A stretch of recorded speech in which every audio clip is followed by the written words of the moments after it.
तो दोस्तों शुरू करते हैं आज की इंफ्रा न्यूज। पहली खबर जो आ रही है एक बहुत इंपॉर्टेंट अनाउंसमेंट है हमारे union ministry of ports shipping and waterways से रिलेटेड, जिन्होंने कहा कि देश के अंदर जितनी भी मेजर पोर्ट्स और नॉन मेजर पोर्ट्स है उनके अंदर कार्गो हैंडलिंग फैसिलिटीज बन गई है और रेल लाइन और 4 लेन रोड कनेक्शन बन गया है नेशनल हाईवेज के साथ में। तो यहाँ पर उन्होंने कहा कि 13 एडिशनल पोर्ट्स के अंदर रेलवे लाइन कनेक्टिविटी दी गई, 24 के साथ में जो है यहाँ पर एडिशनल लाइंस पहले दी गई थी, 4 लेन रोड्स बनाए गए और नेशनल हाईवे कनेक्टिविटी 66 पोर्ट्स के अंदर दी गई है। तो इसके कारण देश में जितना भी अभी कार्गो हैंडलिंग होता है, पोर्ट्स बहुत ही ज़्यादा इंपॉर्टेंट पॉइंट्स है हमारे देश के एक्सपोर्ट्स को बढ़ाने के लिए, इंपोर्ट्स को लेने के लिए। तो यहाँ पर इनके अंदर अच्छी कनेक्टिविटी होना ऑब्वियसली ज़रूरी होता है। अब रेल रोड कनेक्टिविटी इन दोनों चीज़ों के अंदर बहुत अच्छी से हो गई है। अगली खबर दोस्तों जो रही है कलकत्ता से, जहाँ पर West Bengal housing infrastructure development corporation या डब्ल्यूबीडी ने कहा है कि उन्होंने इन्वाइट की है एक्सप्रेशन ऑफ इंटरेस्ट एक डिटेल प्रोजेक्ट रिपोर्ट बनाने के लिए, जिसके अंतर्गत एक फीजिबिलिटी स्टडी रिपोर्ट बनाई जाएगी एक इंटरनेशनल, इंटरस्टेट और interstate state of the art bus terminus बनाने के लिए, कम commercial complex and business complex बनाने के लिए, और ये होगा न्यू टाउन एरिया के अंदर। तो दोस्तों यहाँ पर वैसे जो एरिया रखा गया है इस प्रोजेक्ट के लिए वो 9.4 एकर्स का है, यानी एक डिसेंटली बड़ा एरिया है बस टर्मिनस बनने के लिए। लेकिन क्योंकि यहाँ पर एक कमर्शियल कॉम्प्लेक्स और बिजनेस कॉम्प्लेक्स वगैरह बनना है, तो हम बोल सकते हैं ये मल्टी लेवल और बहुत ज़्यादा एडवांस प्रोजेक्ट होगा, यानी इसकी कैपेसिटी जितनी ग्राउंड लेवल पे होगी उससे कई ज़्यादा होगी।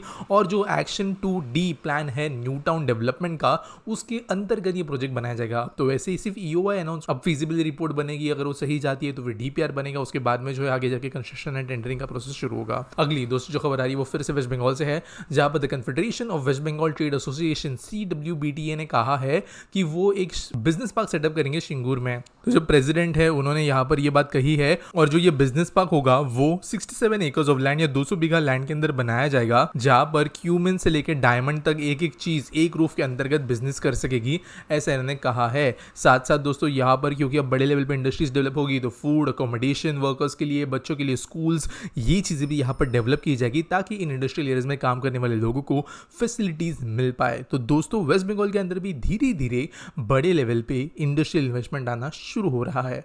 अगली खबर दोस्तों जो आ रही है वो देश के अंदर के टोटल 6 इंफ्रास्ट्रक्चर प्रोजेक्ट्स रिलेटेड है, जो कि गति शक्ति इनिशिएटिव के अंतर्गत थे और इनकी वैल्यू थी 28,000 करोड़, जिनको रिकमेंड किया गया है मिनिस्ट्री ऑफ रेलवेज के द्वारा, मिनिस्ट्री ऑफ रोड्स के द्वारा।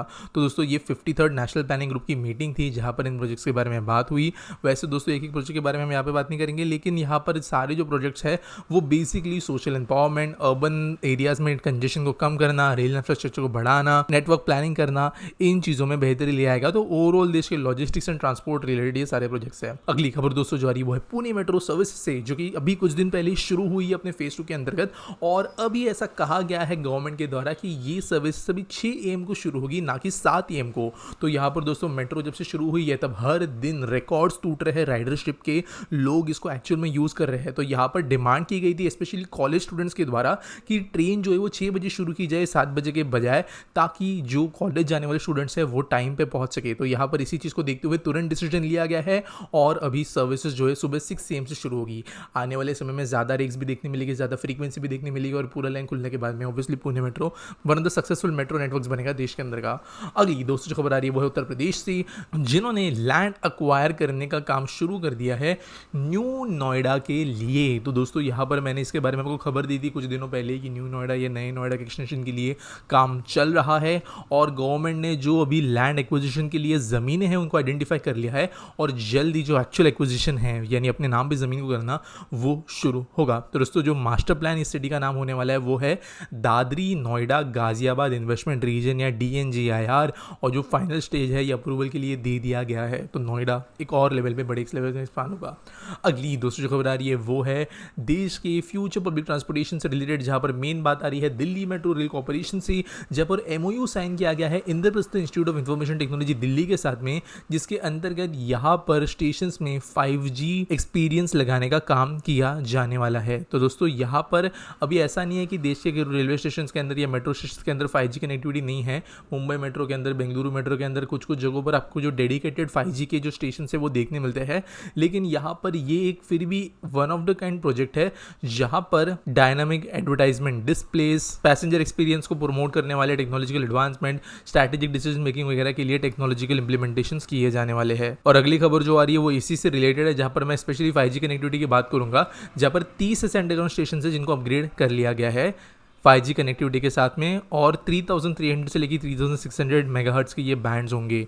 वैसे इसकी वजह से पैसेंजर एक्सपीरियंस बढ़ने को हमें देखने मिलेगी और बेहतर होता हुआ नजर आएगा। आज के आस्क पीटी सवाल के बारे में बात करें तो मैत्रेय फ्लावर पूछते हैं, why doesn't central railway by the other stakes in this case. तो दोस्तों ये सवाल जो पूछा गया है ये एक वीडियो के कॉन्टेक्स्ट में है, जहां पर मैंने बात की थी कि कोंकण रेलवे अकेला रेलवे जोन क्यों है पूरे देश के अंदर का जो roll on roll of train चलाती है। तो यहाँ पर इस वीडियो में कहा गया था कि जो कोंकण रेलवे का जोन है उसमें 51% जो हिस्सा है वो सेंट्रल रेलवे का है या मेन रेलवेज का है, उसके बाद में कर्नाटका स्टेट। तो उस वीडियो में मैंने कहा था कि जो सेंट्रल रेलवे उसका 51% हिस्सा है, जिसके बाद में जो है महाराष्ट्र गवर्नमेंट, गोवा की गवर्नमेंट, कर्नाटक गवर्नमेंट ने अपने स्टेक्स लिया है। तो देखो ये स्टेक्स इसलिए बाय नहीं कर सकते क्योंकि ये कॉर्पोरेशन है, यहाँ पर जब तक कोई बेचना नहीं चाहेगा तब तक यहाँ पे कोई खरीद भी नहीं सकता, ये कंपनी की तरह फंक्शन करता है। दूसरी बात ये है कि ऐसा सोल्यूशन नहीं है कि किसी रेलवे के अंतर्गत ये आ जाएगी तो तुरंत चीज़ें सॉल्व होगी। यहाँ पर कहीं ना कहीं पर कोंकण रेलवे जिस हिसाब से चल रही है वो कहीं ना कहीं पर उसके सक्सेस का भी पीछे का भी रीजन है। तो सिर्फ स्टेक्स बाय कर लेने की वजह से कोई बहुत बड़ा यहाँ पे चेंजर नहीं आएगा। हाँ, जो रेलवे से फंडिंग की इशू आती है वो कुछ हद तक सॉल्व हो सकती है, लेकिन रेलवेज को भी बहुत बड़ी अमाउंट चुकानी पड़ेगी अगर ये बाकी स्टेट्स को खरीदना चाहते हैं। तो साथ साथ काम भी चल रहे हैं जो कि रेलवे और इन स्टेट्स के द्वारा फंड किया जाता है, जैसे कि डबलिंग हो रहा है कोंकण रेलवे का, कुछ नए ब्रिजेस वगैरह बन रहे हैं, तो उसके लिए भी ये स्टेक्स का इशू जो है वो कॉम्प्लिकेटेड बनता है।